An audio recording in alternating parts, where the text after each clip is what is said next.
Saber Direito desta semana, a professora Helena Lariucci traz o curso de Direito Processual Civil, da inicial ao recurso de apelação.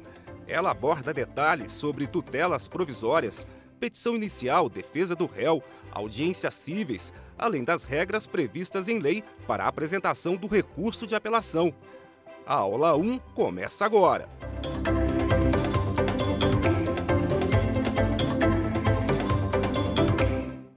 Olá pessoal, sejam todos bem-vindos. Eu sou a professora Helena Lariucci e estarei com vocês ao longo desta semana falando sobre o direito processual civil. Hoje, na nossa primeira aula, nós vamos falar sobre as tutelas provisórias, a importância delas. Mas antes, eu vou me apresentar para vocês. Eu sou Helena, como já disse, eu tenho 17 anos de carreira jurídica na advocacia. Sou professora de graduação, de pós-graduação e de cursos de extensão.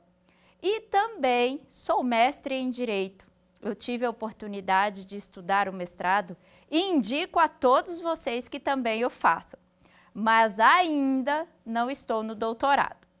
E eu vou dar algumas dicas para vocês. Primeiro, peguem aí o seu papel, a sua caneta, o seu lápis, para fazer as anotações que são extremamente importantes. Pegue também o seu Código de Processo Civil, porque você vai precisar dele para as nossas aulas. E o mais importante, se vocês tiveram dúvidas, podem me procurar na rede social. Meu Instagram é @HelenaLariucci, com 2 Cs, e também podem fazer as perguntas aqui no canal do YouTube. Vamos nessa? Bom, pessoal, então, na nossa aula hoje, a nossa primeira aula, nós vamos falar sobre tutelas provisórias. O professor Marcos Vinícius Rios, ele diz o conceito de tutela provisória como uma espécie de tutela diferenciada em que a cognição do juiz não é exauriente, mas sumária, fundada em verossimilhança ou em evidência, razão pela qual terá a natureza provisória, podendo ser a qualquer tempo revogada ou modificada. Esse conceito é bem interessante porque ele já faz todo o resumo do que seriam as tutelas provisórias.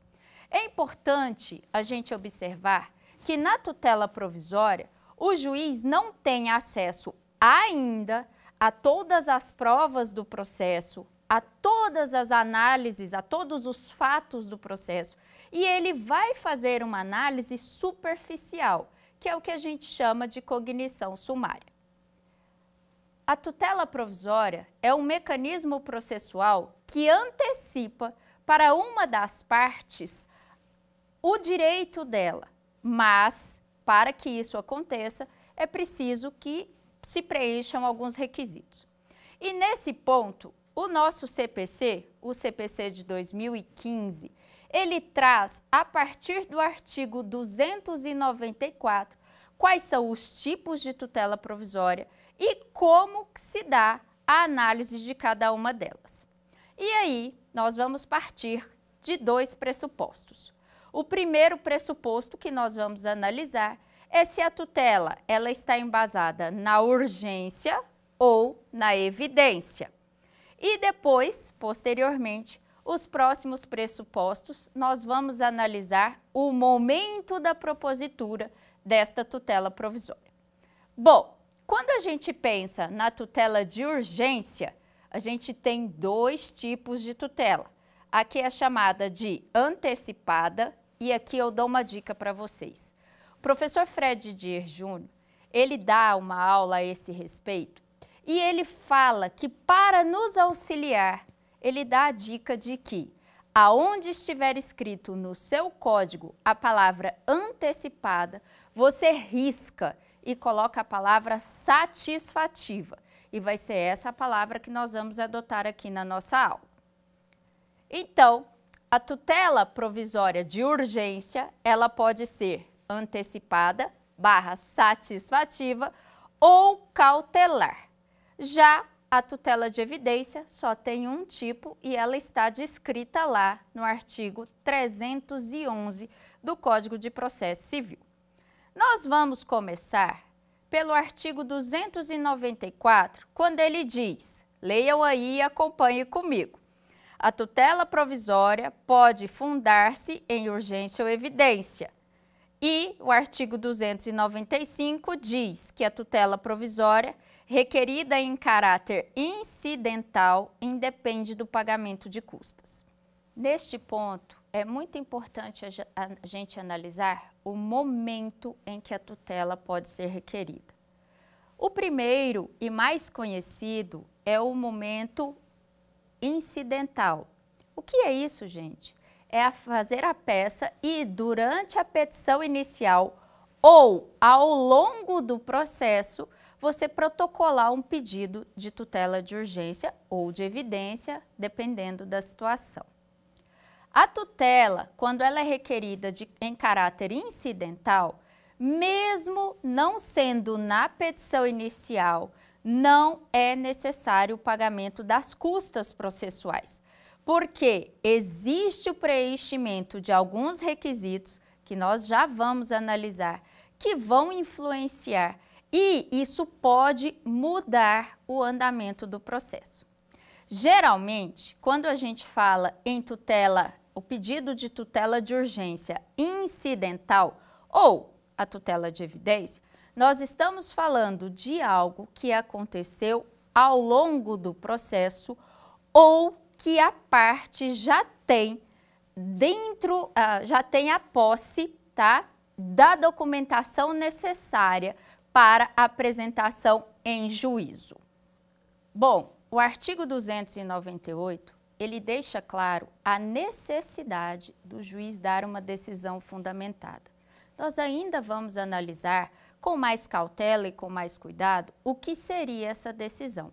Mas é necessário que o juiz faça, sim, uma análise, apesar de ainda não ter todos os fatos e toda a documentação, que ele faça a análise fundamentando a sua decisão, seja na legislação, seja no entendimento dos tribunais superiores.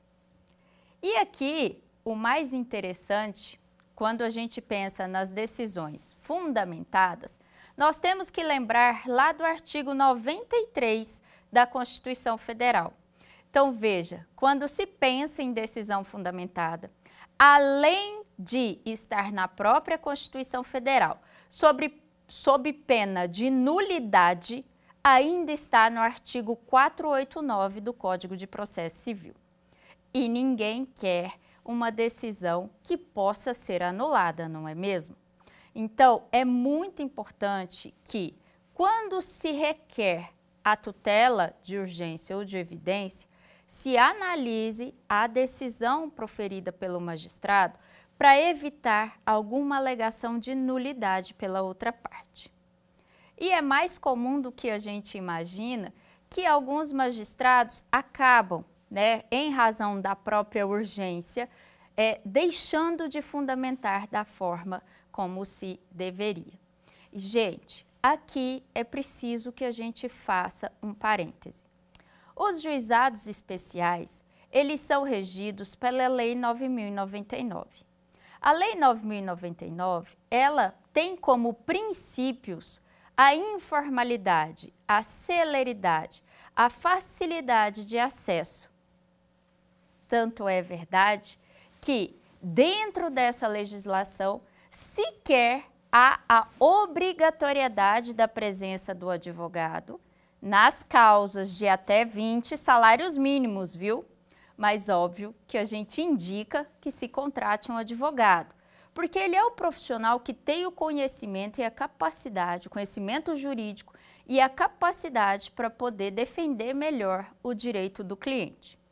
Então, nas ações de juizado especial, também são necessárias que as decisões sejam fundamentadas, apesar de serem processos mais informais, a regra dessa decisão fundamentada, ela não pode ser excluída. E aí eu trago para vocês uma outra questão. Nos juizados especiais, cabe pedido de tutela de urgência? A priori, sim. A priori, cabe o pedido de tutela. Afinal, a Lei 9.099, ela diz que na ausência de informações, ou seja, na ausência de conteúdo a respeito de um determinado assunto, vai se aplicar subsidiariamente o que diz o Código de Processo Civil. Mas, em algumas situações, nós temos observado decisões de indeferimento de tutelas de urgência sob a alegação de que não cabe o pedido em razão da celeridade e do rito do juizado especial. Neste tipo de caso, como não tem uma negativa, na legislação sobre a impossibilidade, a gente pode até alegar a questão da ausência de acesso à justiça. Temos sempre que lembrar que existe no Brasil a norma, o princípio, que ninguém está obrigado a fazer, a deixar de fazer ou deixar de fazer algo, senão em virtude de lei.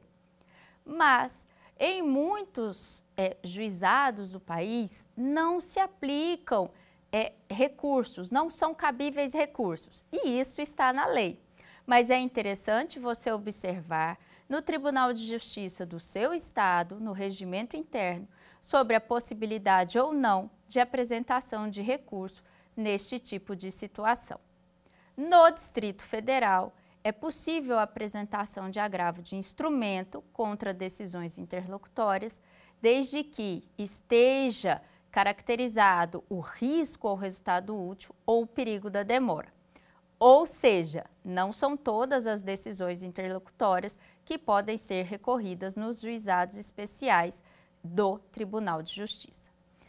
E aqui, um ponto muito importante que a gente precisa ressaltar é que, quando a tutela ela for antecedente, o juiz que concedeu ou não, que apreciou o pedido, ele está prevento para analisar aquele processo. E é importante a gente observar também que é possível pedir a tutela recursal. E a gente consegue encontrar esse tipo de tutela lá no artigo 932 do Código de Processo Civil, em que diz que o relator do processo ele vai analisar o pedido de antecipação dos efeitos da tutela quando se tratar de pedido feito em recursos, quaisquer recursos que sejam apresentados. Mas nós vamos agora analisar as tutelas provisórias dentro destas perspectivas e desses parâmetros que nós já anteriormente informamos. O primeiro parâmetro que nós observamos é justamente o objeto da tutela, se ela vai ser cautelar ou satisfativa. Anotem aí. A segunda perspectiva é o fundamento que autoriza a concessão, se ela vai ser tutela de urgência ou de evidência. E a última perspectiva é o momento do requerimento da tutela, se ela vai ser incidental, como eu já expliquei, ou se ela vai ser antecedente, que aqui é uma novidade e muitas vezes vários colegas advogados acabam atropelando sem compreender como funciona essa perspectiva. Gente, nesse ponto, eu gosto sempre de fazer uma abordagem que eu assisti numa aula do professor Fred Didier e eu achei extremamente importante porque facilita a nossa compreensão, já que nós vamos associar a objetos do nosso cotidiano. Vamos lá. A tutela cautelar. Todas as vezes que se falar em tutela cautelar, vocês vão lembrar de uma geladeira, aquela lá da sua cozinha, né?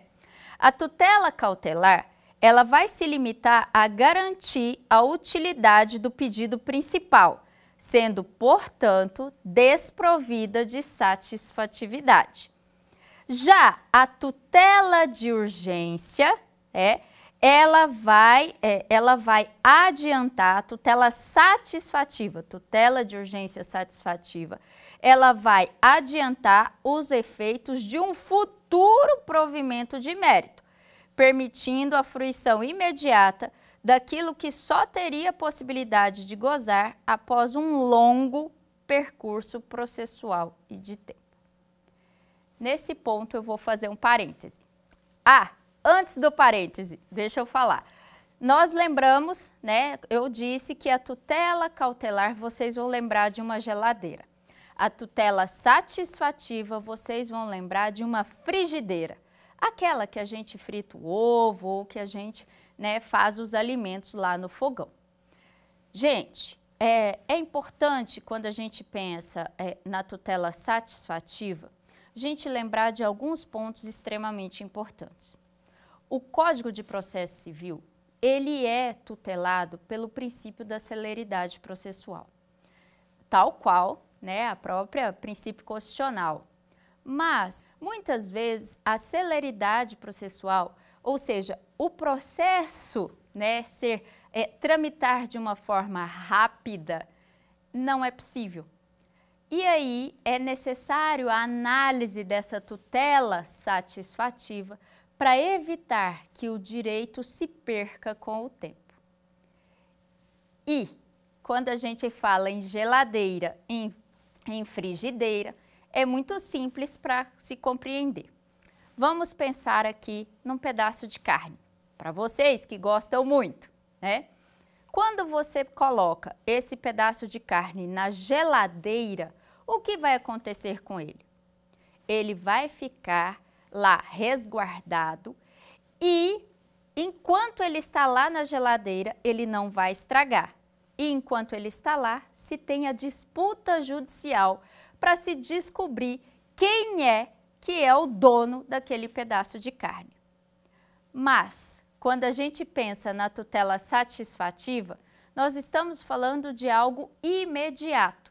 E essa imediatividade, essa necessidade, é justamente o juiz pegar esse pedaço de carne que está em disputa e dar para quem está passando fome. Porque se não alimentar aquela pessoa, né, no fim do processo, ela já vai ter falecido de fome, né, já vai estar numa situação de precariedade. Então, pega-se esse pedaço de carne, né, corta-se um pedaço, né, lembra, ela é tutela provisória. Aqui estamos falando de provisória, não é uma tutela, né, definitiva, que essa só se atinge por meio de uma sentença, tá bom? Então, nessa tutela satisfativa, vai se pegar esse pedaço de carne, vai cortar esse pedaço de carne e vai dar para a pessoa passar ali na frigideira e se alimentar durante o curso do processo. Um exemplo de tutela satisfativa é justamente a ação de alimentos, já que estamos falando aqui da carne, da geladeira e da frigideira, né, que são objetos comuns do nosso dia a dia. Então, na ação de alimentos, o juiz ele autoriza, né, ele determina, ele autoriza o pedido, né, ele defere o pedido feito e ele determina que o alimentante pague uma quantidade provisoriamente de alimentos enquanto vai se discutir a efetividade, as possibilidades, a necessidade, né, respeitando ali os limites que vocês encontram no direito material, tá bom? Ou seja, ele cortou um pedacinho da carne e ele deu para a parte se alimentar enquanto o processo está tramitando. Nós podemos citar vários outros exemplos, mas eu acho que vocês já conseguiram compreender a diferença entre tutela satisfativa e tutela cautelar. Bom, neste caso, passando, né, quando a gente fala em tutela provisória, passando para o segundo objetivo, que é justamente o fundamento que autoriza a concessão, aqui é um ponto bem interessante, já que nós vamos entrar a partir do artigo 301 quando se fala da urgência e da evidência. A tutela de urgência, ela está descrita lá a partir do artigo 301 e vai ser necessário o preenchimento de 3 requisitos. Anotem aí: risco ao resultado útil do processo ou o perigo da demora. O segundo requisito é a probabilidade do direito e o terceiro requisito é a reversibilidade. Gente, é muito importante quando vocês forem elaborar o pedido de tutela provisória de vocês demonstrarem a possibilidade de se reverter essa tutela sob pena de não conseguirem a concessão dela. Nesse tipo de situação, quando a gente fala, da probabilidade do direito, nós estamos falando justamente sobre a verossimilhança das alegações fáticas com a documentação que foi apresentada no processo. Antigamente, o nome que se utilizava era o fumus boni iuris, mas a gente vai observar ao longo dessa semana que tem se caído em desuso essas palavras em latim, apesar de ainda se manter várias delas, mas é justamente a verossimilhança das alegações. É necessário que a parte demonstre que, dentro da narrativa dos fatos e daquele direito que ela está invocando, o direito dela deve ser preservado. Já quando a gente fala sobre o perigo da demora, a gente está falando sobre a possibilidade de um prejuízo no futuro, de se aguardar no futuro que haja aí a concessão dessa tutela. Como o exemplo que eu dei agora há pouco sobre a ação de alimentos. Imagina o alimentado ficar sem receber o auxílio, vivendo numa situação de miserabilidade em razão da necessidade de se aguardar até o trâmite final do processo para a concessão daquela tutela. E aí a gente está falando na possibilidade de lesão ou ameaça de lesão a um bem determinado, seja a um bem da vida juridicamente tutelado. Mas, quando a gente pensa na tutela de urgência, a depender da situação, lá no artigo 300, parágrafo 1º, fala sobre a necessidade de apresentação de caução ou um caução real ou fidejussória idôneo para ressarcir os danos, caso, num julgamento futuro, se verifique que não havia ali o direito daquele que está pedindo, que está requerendo. E aí, gente, aqui é um ponto extremamente importante, pois a tutela de urgência, ela pode ser requerida liminarmente. O que significa isso? Sem ouvir a parte contrária. E nesse tipo de situação, que está lá no parágrafo 2º do artigo 300, a gente ultrapassa, essa é a única exceção quando a gente fala sobre o princípio da não surpresa. E neste ponto, é muito importante a gente ressaltar que quando se fala na concessão de uma tutela liminarmente, a gente está falando da exceção do princípio do contraditório. Haja vista que o juiz, ao analisar os fatos e o caso, a documentação que está sendo apresentada, ele vai conceder sem ouvir a parte contrária. No CPC, a gente tem essa exceção descrita lá no artigo 9, parágrafo 1º.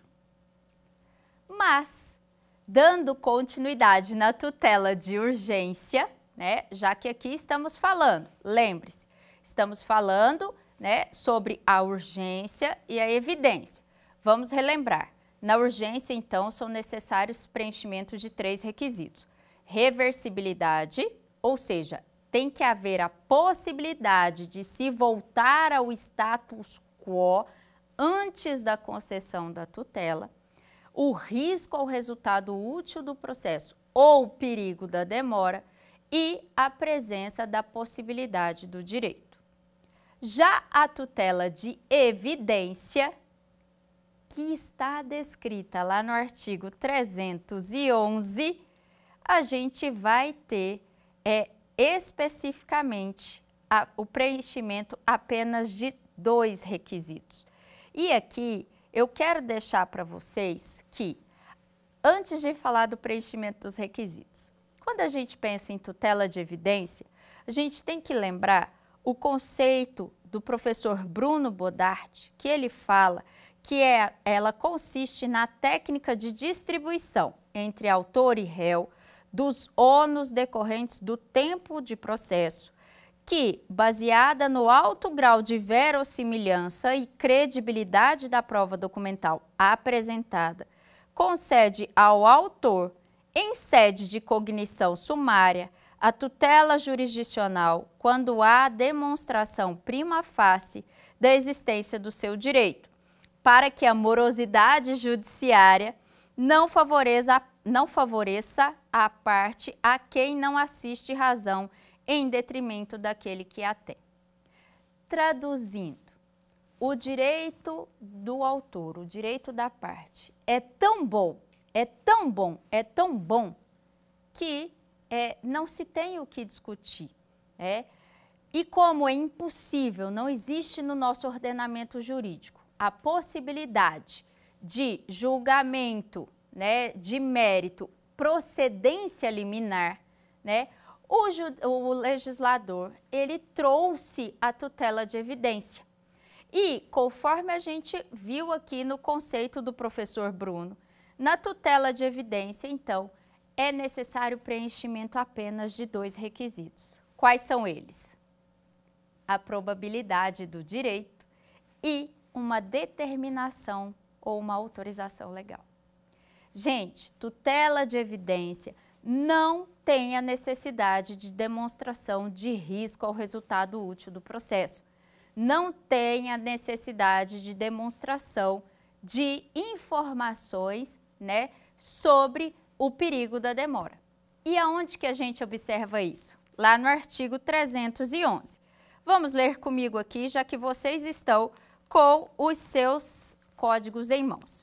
Ele diz assim no caput: a tutela de evidência será concedida independentemente da demonstração de perigo de dano ou de risco ao resultado útil do processo. E ele vai discriminar no artigo 311 quais são as possibilidades de concessão da tutela. Veja, eu disse 2 requisitos: probabilidade do direito e autorização legal. Neste caso, quando nós falamos de autorização legal, a gente observa o artigo 311 e os seus incisos, são 4 incisos, que ele fala sobre o abuso de direito, as alegações de fatos que podem ser provadas documentalmente, se tratar de pedido repercussório fundado em prova documental, ou a prova documental for suficiente para a prova dos fatos constitutivos do autor e o réu não oponha prova capaz de gerar dúvida razoável. Veja, estamos falando da tutela de evidência e nessa evidência, como eu disse, é necessária autorização legal. Quando a gente pensa sobre a possibilidade de concessão dessa tutela liminarmente, ou seja, sem ouvir a outra parte, a própria legislação no parágrafo único do Código de Processo Civil, do artigo 311, fala que, nos casos do inciso 2 e 3, é possível essa concessão. Mas, como eu disse, a tutela de evidência precisa o preenchimento de 2 requisitos. E existem várias outras tutelas de evidências que estão discriminadas, que estão distribuídas e que são encontradas em outras legislações. Por exemplo, o artigo 562 do Código de Processo Civil, que diz o seguinte, vamos ler juntos? Estando a petição inicial devidamente instruída, o juiz deferirá, sem ouvir o réu, a expedição do mandado liminar de manutenção ou de reintegração. Caso contrário, determinará que o autor justifique previamente o alegado, citando-se o réu para comparecer à audiência que for designada.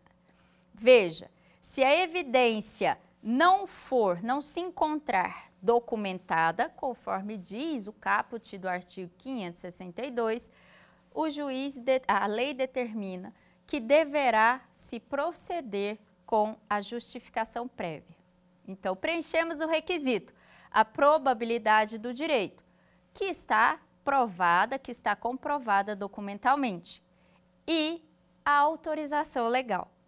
Um outro exemplo está lá no artigo 59 da Lei 8245 de 91, que é a lei do despejo, que fala sobre a possibilidade do despejo liminar, como é popularmente conhecido, né, desde que é prestado o calção necessário e preenchidos os requisitos da lei. Então, eu trouxe aqui 2 exemplos para vocês da tutela de evidência que está aí distribuída, né, que pode ser encontrada em outras legislações fora do artigo 311 do Código de Processo Civil.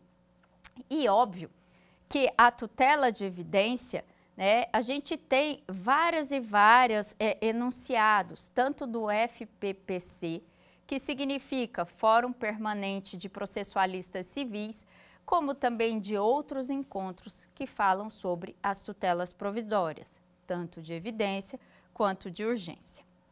Mas, quando a gente volta, né, dentro dos pressupostos, vou fazer um apanhado para ficar fácil para a gente partir para o terceiro pressuposto. Lembra que a gente dividiu em 2, né? Então, os pressupostos gerais da tutela de urgência: probabilidade do direito, risco ao resultado útil do processo ou perigo de dano, mais a possibilidade de reversão daquela decisão.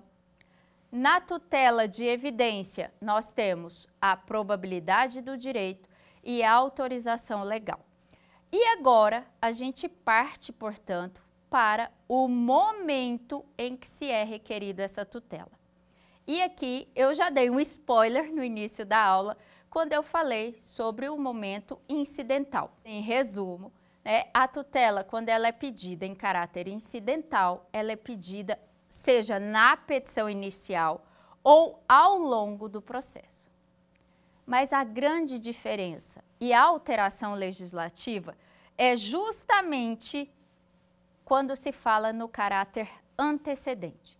E é aqui que mora a dificuldade e é aqui que mora o perigo, né, em que muitos colegas acabam se atrapalhando.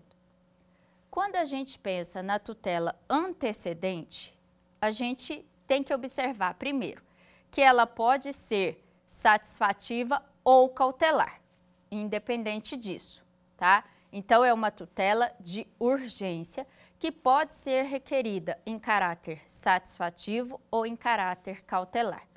Mas, o que vai acontecer? A parte, né, o advogado, a parte requerente, ela vai fazer uma petição demonstrando a probabilidade do direito e demonstrando, né, o risco ao resultado útil ou o perigo da demora com a documentação que ali ele tem, né? Por exemplo, um caso que é muito comum de acontecer, e aconteceu muito depois da pandemia da Covid, né, em que o hospital indeferia ou o plano de saúde não permitia ou não autorizava, né, o pagamento de valores para que as partes fizessem algumas cirurgias ou alguns tratamentos. Na correria, como estamos falando do bem vida e do risco de morte, né, os advogados eles faziam o pedido, né, de autorização, seja para visita, seja para estar junto, né, às vezes até mesmo na pandemia, ou a ordem para que o plano de saúde autorizasse aquele procedimento para se discutir efetivamente, né, para se discutir posteriormente se era possível ou não, já que estamos falando do bem-vida e não é possível reverter a morte, não é mesmo? Então, nesse tipo de situação, nos termos do artigo 303, a gente observa que, quando é requerido em caráter antecedente, não é necessário preencher todos os requisitos da petição inicial, e sim fazer uma narrativa dos fatos, demonstrar a probabilidade do direito e também o risco ao resultado útil ou o perigo da demora, para se conseguir aí essa tutela, né, de urgência, a concessão dessa tutela de urgência em caráter antecedente. E óbvio, após a concessão ou não, tá, deste pedido, se fará um aditamento da petição inicial.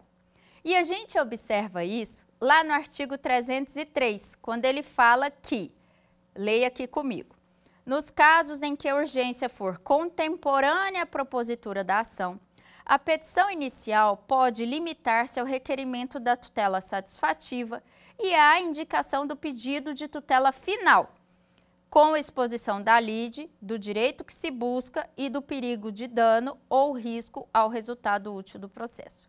E no artigo 305, ele fala que a petição inicial da ação que visa a prestação de tutela cautelar em caráter antecedente indicará a lide e seu fundamento para exposição sumária do direito que se objetiva assegurar e o perigo de dano ou risco ao resultado útil do processo. Veja, nós temos então, tanto no artigo 303 quanto no artigo 305, a possibilidade de se requerer essa tutela em caráter antecedente.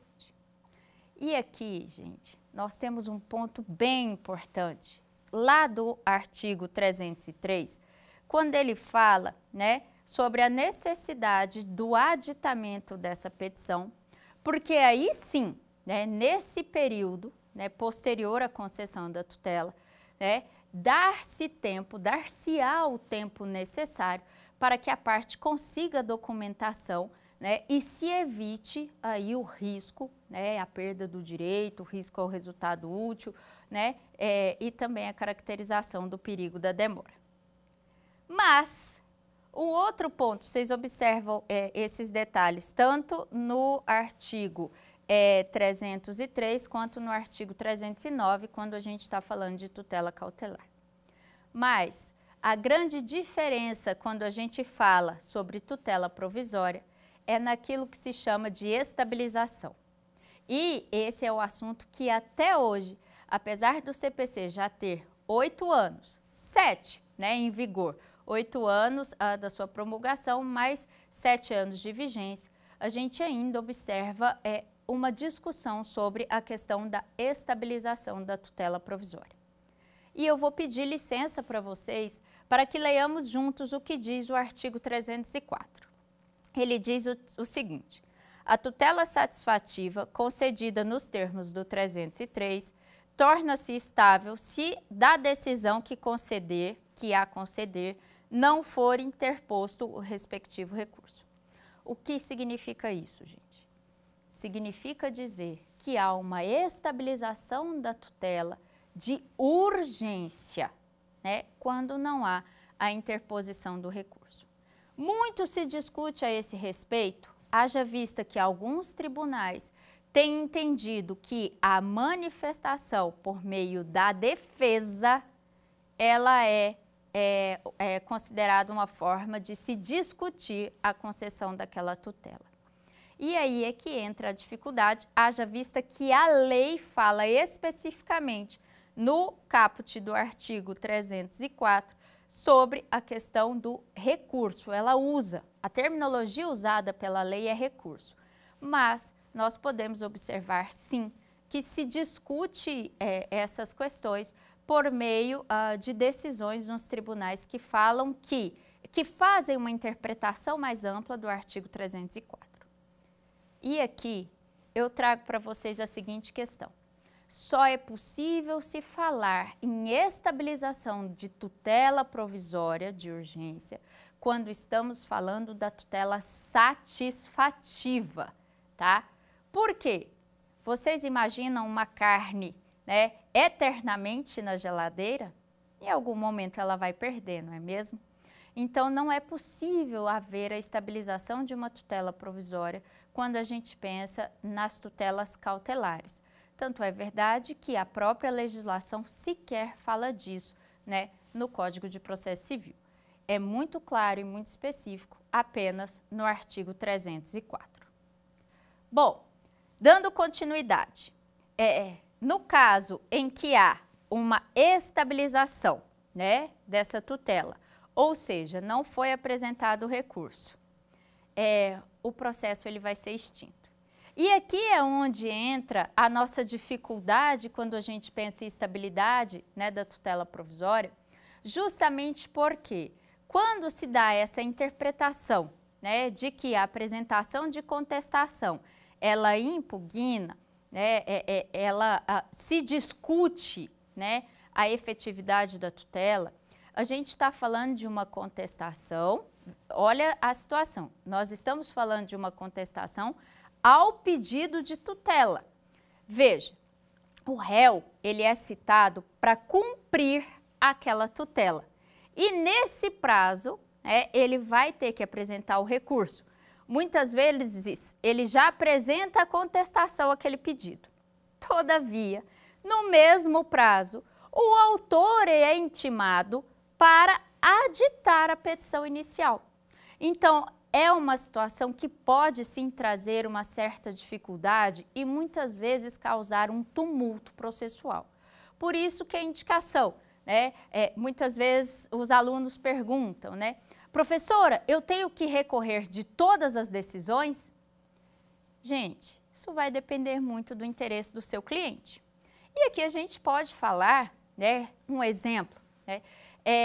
Agora, em fim de ano, ou na época de vestibular de meio de ano, nós vemos muitos alunos que ainda não concluíram o ensino médio, mas estão em vias de conclusão, por isso que eu disse que é mais comum em épocas de fim de ano, entrarem com as tutelas provisórias antecedentes para conseguir garantir as vagas, já que eles passaram nos vestibulares, principalmente das faculdades particulares, haja vista que as faculdades públicas, via de regra, se utilizam do Enem, que acontece no mês de novembro, ou seja, no fim do ano, mas que as notas e as classificações, elas só aparecem, né, ali no início do ano seguinte. Então, não temos, geralmente, tá, essa dificuldade com relação às universidades públicas.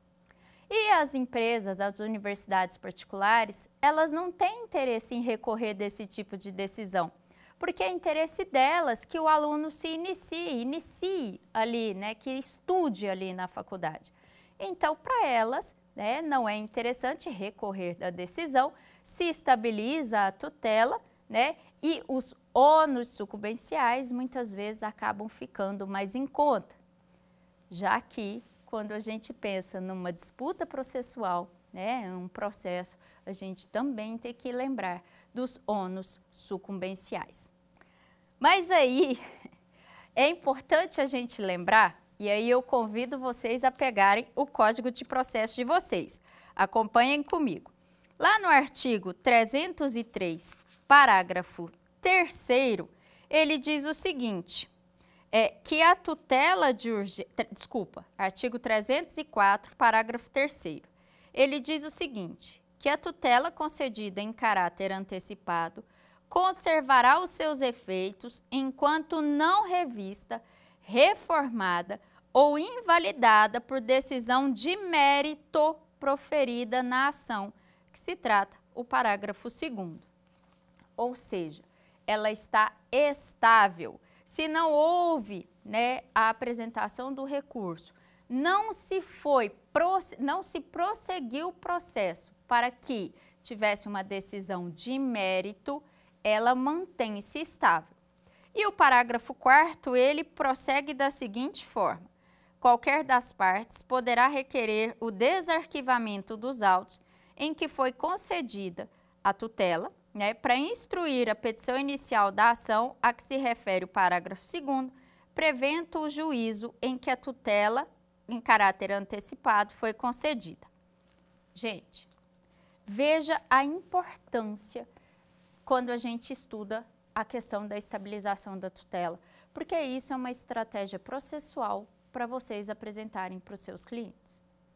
No caso específico do exemplo que eu dei da faculdade, não há o interesse, né, em reversão da tutela, se pensou estrategicamente no melhor interesse do cliente e também nas questões relativas aos ônus sucumbenciais, sejam custas processuais e honorários de sucumbência. Mas, se a parte deixou estabilizar a tutela, ela terá, no prazo de até 2 anos, para poder rever, pedir a revisão dessa tutela, a invalidação ou a reforma dessa tutela. Então, a gente teria algo como se fosse, tá, uma ação rescisória para se discutir a decisão que está estabilizada, respeitando o prazo de 2 anos, que é o que diz o parágrafo 5º. Mas a própria legislação, lá no parágrafo 6º do artigo 304, diz que a tutela provisória, a decisão que concede tutela provisória não faz coisa julgada, mas ela vai estabilizar os efeitos, os respectivos efeitos, e ela só vai ser cassada por uma outra decisão que é rever. A própria legislação, ela traz as explicações, apesar de muitas vezes ficar um pouco confuso. Haja vista que a legislação diz que se não apresentar recurso da tutela, ela vai estabilizar. E ela só vai ser modificada, revertida ou anulada mediante decisão de mérito no processo. Muitas vezes a parte pode não recorrer e o processo é extinto. Então ela vai, né, posteriormente, se quiser a discussão, ela terá que entrar com uma ação para revisão, reversibilidade ou anulação dessa tutela provisória. Bom, gente, quando a gente pensa então em tutelas provisórias, toda a matéria, óbvio, né? Aqui eu falei de uma forma mais superficial, mas é importante a gente observar que, por ser uma legislação que teve uma alteração que é considerada relativamente recente, a gente tem que observar que ainda poderá haver discussões, né? Poderá ainda se firmar entendimentos nos tribunais superiores, como temos observado em várias outras matérias que estão no Código de Processo Civil. Na nossa próxima aula, nós vamos estudar sobre petição inicial. Acompanhe com a gente, mas agora nós vamos aqui apresentar o quiz para vocês. Vamos lá?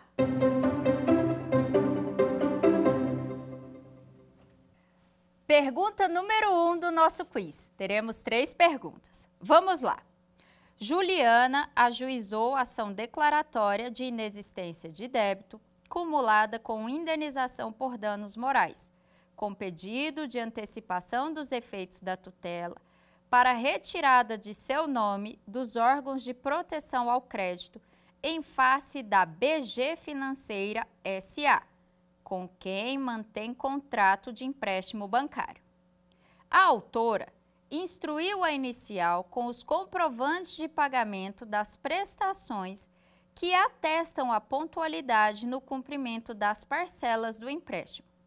Considerando a hipótese narrada e as regras sobre antecipação de tutela prevista no Código de Processo Civil, assinale a alternativa correta. Letra A. O juiz somente poderá conceder a antecipação dos efeitos da tutela após a BG Financeira apresentar sua contestação. Letra B. Tendo sido demonstrado o fumus boni iuris e o periculum in mora, deverá o juiz deferir a antecipação dos efeitos da tutela in limine para a retirada do nome de Juliana dos órgãos de restrição ao crédito. E letra C, a concessão dos efeitos da tutela antecipada, uma vez deferida, somente perderá sua eficácia com o trânsito em julgado da sentença. E aí, pessoal, qual é a alternativa que vocês escolheriam? Dou aí 10 segundinhos para vocês pensarem. Vamos lá? A alternativa correta é a letra B. E vamos analisar os motivos de uma forma bem rapidinha? A letra A está errada. Por quê? Porque é possível a concessão dos efeitos da tutela liminarmente sem ouvir o réu. E a letra A, ela fala que é somente após a apresentação de contestação. Nós falamos isso ao longo da nossa aula. A letra B está certa por quê? Porque ele diz que, veja, eu disse que estamos tirando do nosso dia a dia as instruções, as palavras em latim, mas a questão trouxe para a gente, fumus boni iuris, que eu disse ao longo da nossa aula que é a probabilidade do direito, e o periculum in mora é o perigo de dano, risco ao resultado útil, que a tradução é perigo da demora. Ele diz que se houver a demonstração desses requisitos, o juiz ele vai deferir a antecipação dos efeitos da tutela liminarmente. E a gente viu ao longo da nossa aula que essa é a resposta correta, já que houve aí o preenchimento desses requisitos. A questão não falou da necessidade da reversibilidade, mas ela é a questão mais correta. Já que a letra C, ela fala que a concessão dos efeitos, uma vez deferida, somente, a palavrinha somente é que foi errada, porque ela diz que só vai perder eficácia com o trânsito em julgado da sentença, e a gente, como a gente já analisou, a gente viu que não é necessariamente com o trânsito em julgado da sentença. Vamos então para a pergunta de número 2.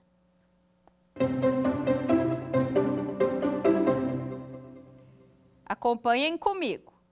Cristina não foi autorizada por seu plano de saúde a realizar cirurgia de urgência indicada por seu médico. Tendo em vista a necessidade de pronta solução para seu caso, ela procura um advogado, que afirma que a ação a ser ajuizada terá como pedido a realização da cirurgia com pedido de tutela de urgência para sua efetivação imediata sem oitiva do réu. O advogado ainda sustenta que não poderá propor a ação sem que Cristina apresente toda a documentação que possui para a instrução da inicial, sob pena de impossibilidade de juntada posterior. A respeito do caso, assinale a alternativa correta. A letra A. O advogado equivocou-se.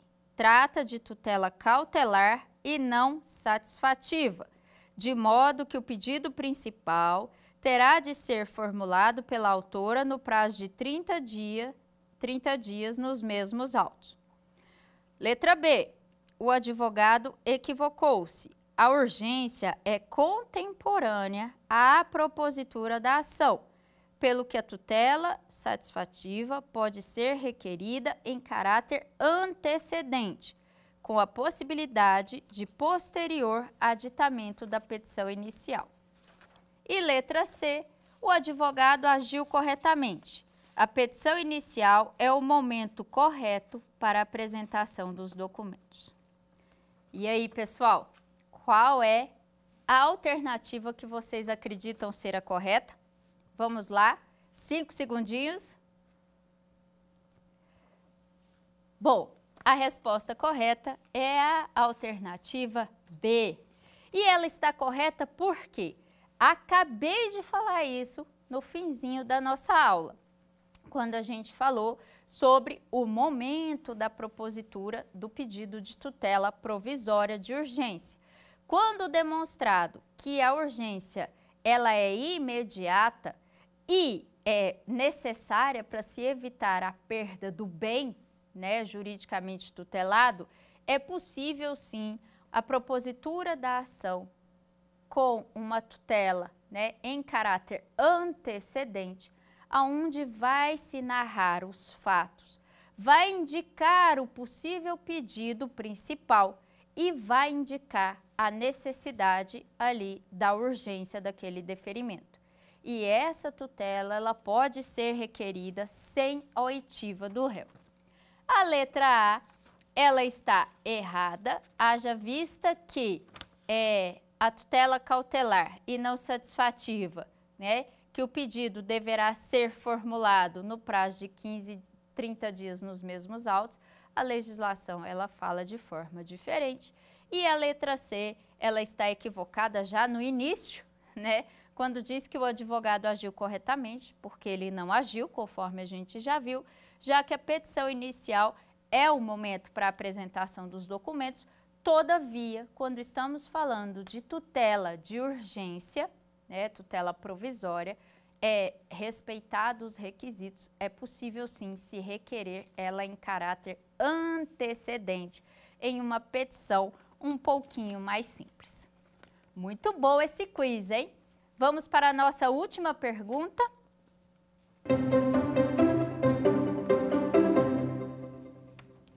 Assinale a alternativa correta. A tutela de urgência será concedida quando houver elementos que evidenciem a probabilidade do direito e o perigo de dano ou risco ao resultado útil do processo. Essa questão está certa ou está errada? Vamos para o número 2. A tutela de evidência será concedida desde que demonstrado o perigo de dano ou risco ao resultado útil do processo, quando ficar caracterizado o abuso de direito de defesa ou o manifesto propósito protelatório da parte. E o número 3, nos casos em que a urgência for contemporânea à propositura da ação, a petição inicial pode limitar-se ao requerimento da tutela antecipada e a indicação do pedido de tutela final, com a exposição da lide, do direito que se busca realizar e do perigo de dano ou do risco ao resultado útil do processo. E aí? Letra A, nenhuma afirmação está correta. Letra B, apenas uma afirmação está incorreta. Letra C, apenas uma afirmação está correta. O que vocês acham? Qual é a alternativa correta? 5 segundinhos para vocês pensarem. E então, qual foi a resposta de vocês? A resposta correta para este quiz é a letra B. Apenas uma afirmação está incorreta. E qual é essa afirmação incorreta?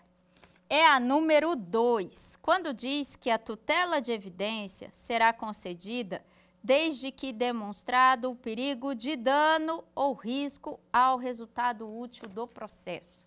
Gente, lembrem-se, lá no artigo 311 do Código de Processo Civil, ele diz que para a concessão de tutela de evidência é necessário apenas a demonstração da probabilidade do direito. E eu disse para vocês que o outro requisito é simplesmente a autorização legal. Encerramos então aqui a nossa aula sobre tutelas provisórias, já que estaremos juntos nesta semana falando sobre direito processual. A nossa próxima aula vamos falar sobre petição inicial e vou dar aqui algumas dicas sobre como fazer uma excelente petição. Espero vocês e até lá! Quer dar alguma sugestão de tema para os cursos do Saber Direito? Então mande um e-mail para a gente, saberdireito@stf.jus.br. Você também pode estudar pela internet. Acesse nosso site radioetvjustiça.jus.br ou pode rever as aulas no canal do YouTube, @Rádio e TV Justiça.